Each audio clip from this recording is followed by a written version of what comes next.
Hellraiser 4 Bloodline is a 1996 film. It's the last Hellraiser film of the original franchise to be released in theaters. This film is directed by Kevin Yeager, but he's credited as Alan Smith. I'll get to why in a minute. Now, the plot of this movie is, you see at the beginning, it's set in the future.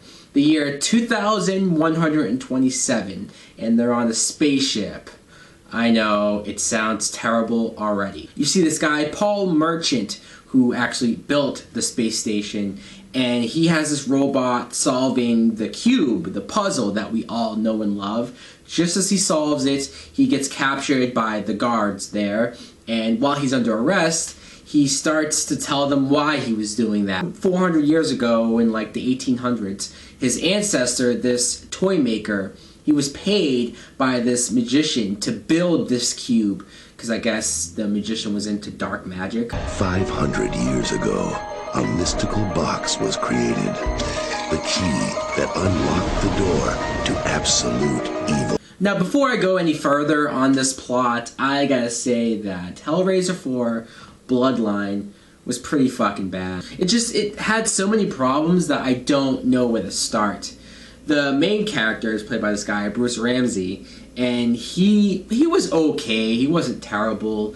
And I guess, in a way, I appreciate the fact that they did something different and they tried to tell the origin of the cube. Even though, quite frankly, I don't care about the origin of the cube. I don't. When I said in my other reviews that I didn't understand the cube and I wanted to know more about it, I meant I wanted to know exactly how it works and what it can do, what's its powers and stuff. I didn't mean tell me how it started or who was the first guy that created it. From one generation to the next, the descendants of its creator have been cursed. And the whole part where they're in the 1800s and you see the toy maker realize that he was wrong because this magician uses the cube to kill this girl and bring back this demon, Angelique. I don't really care for this time period.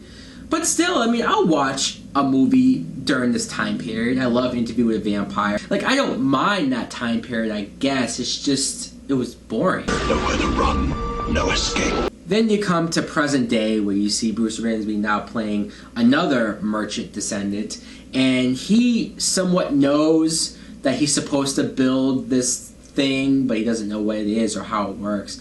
And you see Angelique, that demon, she's still alive after all this time, and somehow her servant, or whatever this guy was, is still alive too. He was there during the 1800 period, and he's just here now. I don't know if she made him immortal, they don't really say, but that guy was played by Adam Scott. And I don't know if you guys know who Adam Scott is, but I've seen him in some comedy films. I think he's funny. He was in Piranha 3D, if you guys have seen that. So random. This must have been like one of his first films. And I was curious to see where his character would go, but literally, as soon as he's there, Angelique kills him off like that. And that scene is so awkward and just weird. Oh my god. Then you see that Bruce Ramsey is now married to Kim Myers. If you guys don't know who Kim Myers is, she played Lisa in A Nightmare on Elm Street Part 2. So again, it was cool to see her in here because I haven't seen her in that many films since. And it's in present days where we finally see Pinhead. And it was cool to see Pinhead. Doug Bradley plays Pinhead really well. I couldn't help but think he doesn't really do a whole lot. I mean, there's some scenes where he kills people and he does stuff, and I do like his Cenobite dog. I thought that was creepy. Kill them all. And once again, the practical effects do work, even though there was some points, especially in the future where there was space, where the special effects there was horrible. I don't know if this was like the beginning of computer-generated stuff, but either way, it looked horrible. But when you're in the present day, the way that they wrap up that story and how they get rid of Pinhead there, I was like, what? What the fuck is going on? I was so confused. I could barely start to figure out what was going on, and that's where I almost checked out. I am forever.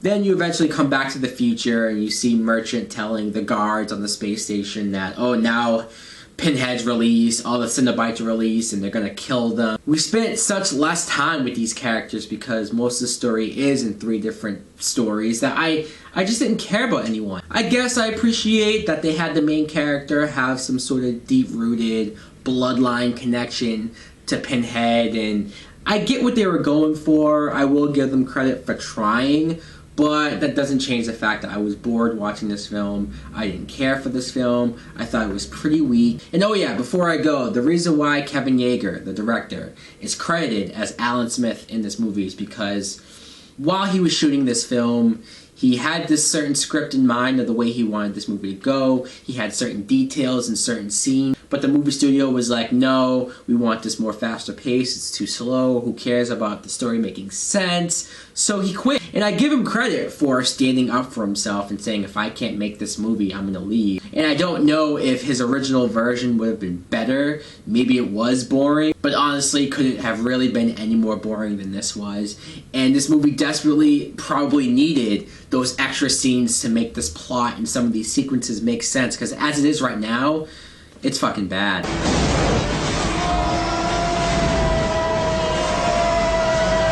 So guys, let me know in the comments below what you think of Bloodline. As always, thanks for watching. Like and subscribe. Later! Hellraiser Bloodline.